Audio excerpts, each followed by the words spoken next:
Hey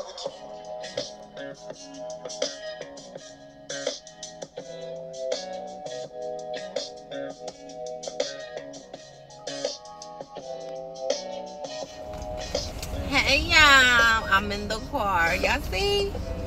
I got my Pete the Cat costume. Get into it, y'all.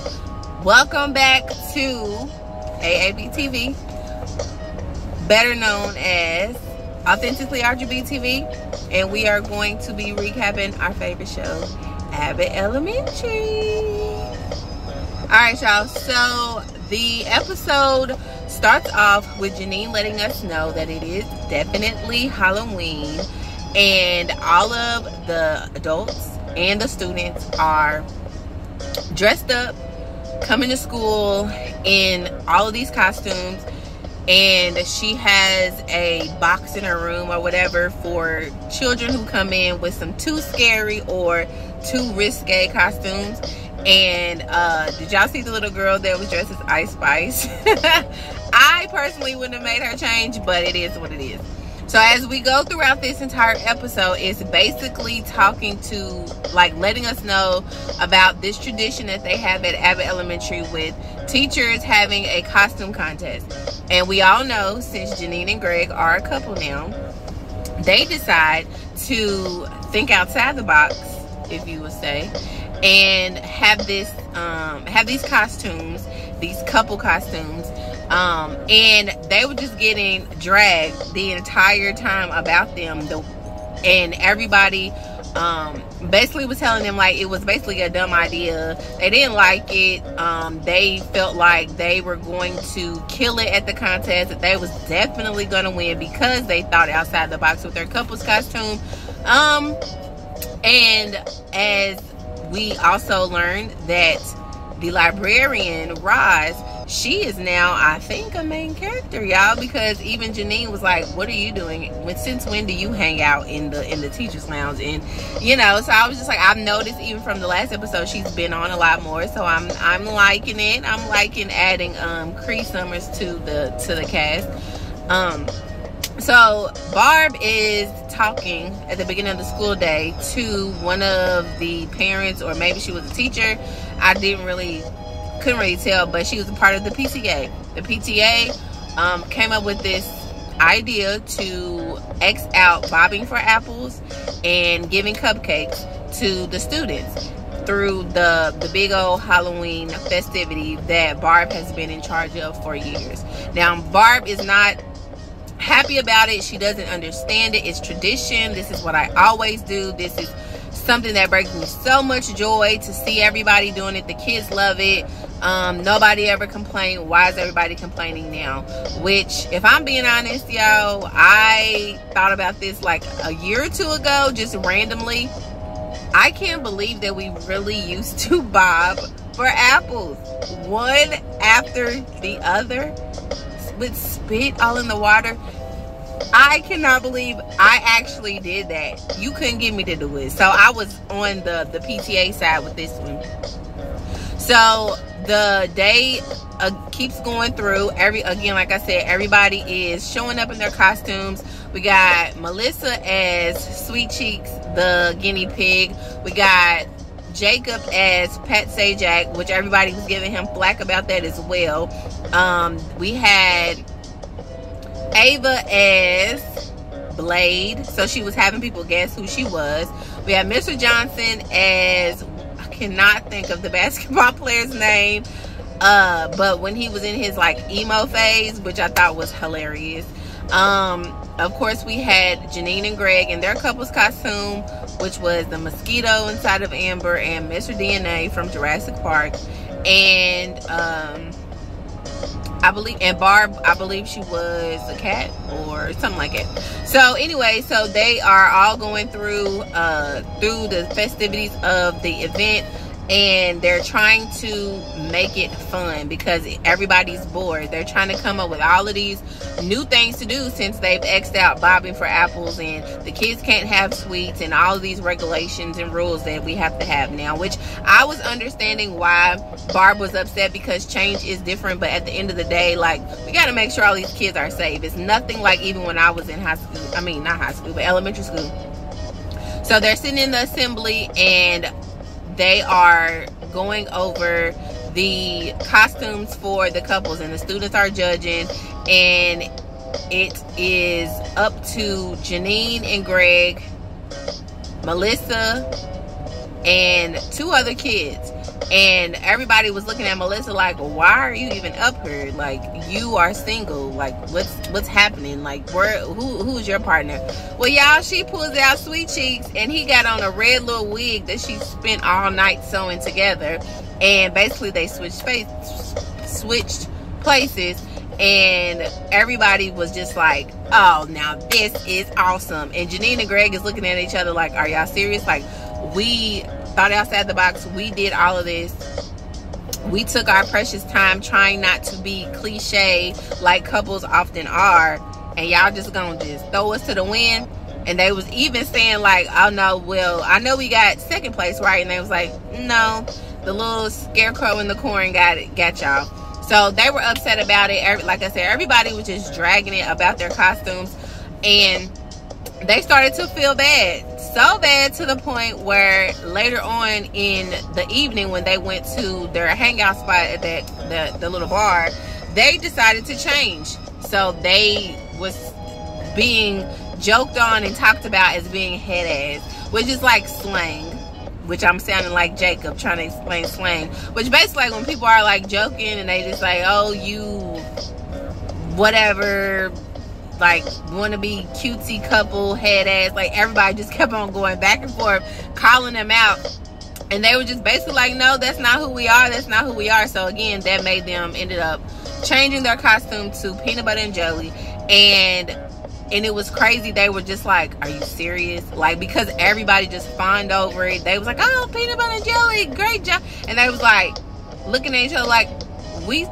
did all of that hard work on our costumes for them to really like this cliche stuff. So then they're walking through, they want to enter into the contest for the costumes at the bar.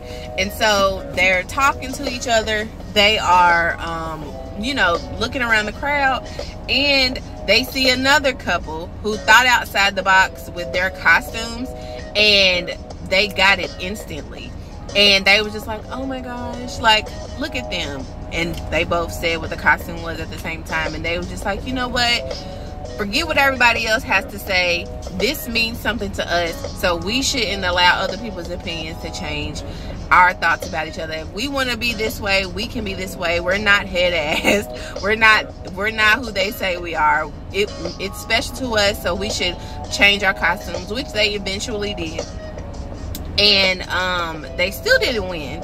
I believe the winner was Ava in her Blade costume. But did y'all catch the shade of the host of the contest at the bar? He called her Grace Jones with a sword.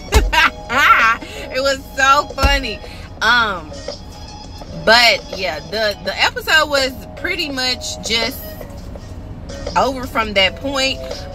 The biggest thing, or the biggest takeaway for Barb, was she was really struggling with the tradition of the bobbing for the apples and having to change things up and trying to figure out what she could do to make things interesting and things like that, because of all the years that she's been teaching. Everything has been, you know, centered on this, and everybody enjoyed it. Well, these kids were not having it. They were in the library reading the book. They were bored. She tried to get them to bob for the apples anyway, but they was like, no, this is disgusting. No, we're not gonna do it. Then she just kind of had like a little crash out moment. Like, she decided to put her face in the water and get the apples, and the makeup was everywhere, and everybody was just like, oh my gosh. And then in the middle of the assembly of the contest, she just kept on trying to get everybody to be pumped up and happy and excited. because again, that's what she was used to. It's a tradition. And so her and Melissa were even at the bar that evening, and Melissa let her know, you know, there's no reason to be bummed out about it, which she agreed. And she also told Barb to, you know, come up with another tradition that maybe them two can share, which will now be probably going to this bar for Halloween and taking shots and all of those things, because they were lit. And also that when things change, all we have to do is pivot as time goes on, no matter how you used to do things. And I know that it's hard for a lot of teachers, a lot of old school teachers who are used to one thing, and then as time changes and people change and regulations and rules change and all of those things change, it's hard for them to see it that way. It's hard for them to move into it. But at the end of the day, what matters is the kids. What matters is, like Melissa said, pivoting and being adaptable, being teachable, and just going with the flow and figuring out what the kids like, figuring out what works best for everybody, and allow the celebrations to continue. I really enjoyed the episode. Like I said, everybody was like, you know, throwing their little shots and jokes at Greg and Janine, and just picking on poor little Jacob because he chose Pat Sajak, the Wheel of Fortune dude, as his costume. I did not catch why everybody was ragging on him about it, so if y'all know why, let me know.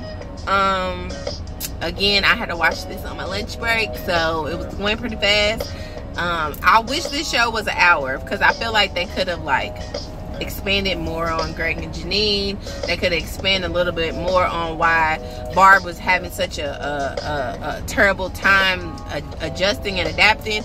And I thought it was very cute though how Melissa has now fallen in love with Sweet Cheeks, and she had the little couples thing with him. It was so cute. She was so drunk she thought that she done bought the daggone guinea pig to the bar, and she didn't. Like, this show is so funny and comical. I love, again, like I said, the relatability of these episodes so much, especially for me, because again, like I said, I work in elementary school. And I also love the fact that at the end of the day, Barb agreed with Melissa, and we see that she, you know, basically said that she is willing and open to change and switch things up, because at the end of the day, that is all we can do. And they also had a little flash forward to Greg and Janine and how they were you know, movie buffs, which is another reason why they chose the costumes that they did, and how, again, was something that's special to you to not allow anybody to take that away from you or make you feel some type of way, because what's special to you is special to you, and if it is, and there's nothing anybody can do about it. So that's a little life lesson to take on. Again, I was feeling a little bit out of my comfort zone with going to school like this. Well, basically last week and this week, because we had different type of dress up days. But at the end of the day, I'm just like, it doesn't matter. It makes me happy to see kids, you know, make comments and see, you know, understand who I am. They knew who I was as soon as I walked in the door. It made me feel really good, because instead of allowing everybody else's comments or adults to be like, oh, I don't want to do it, to make my new tradition of dressing up as a Halloween character or a book character during Halloween time or during the fall, you know, something special to me. So at first I wasn't even going to do anything. I haven't done it since I worked here, but I did this time, and I was reminded earlier this morning that this is a new tradition, and I'm a teacher. This is what we're going to do, and what I'm going to keep on doing it, and I love it. And remember, that's just what this channel is about, being authentically you, right? So whatever is authentic to you, do it, okay? And if things happen where you guys switch it up, be teachable, be flexible, learn to pivot, and keep it pushing, because that's what we gonna do. So thank you guys for watching. I'm sorry if I'm rambling and going on and on and on super fast. And I will see you guys later. Peace.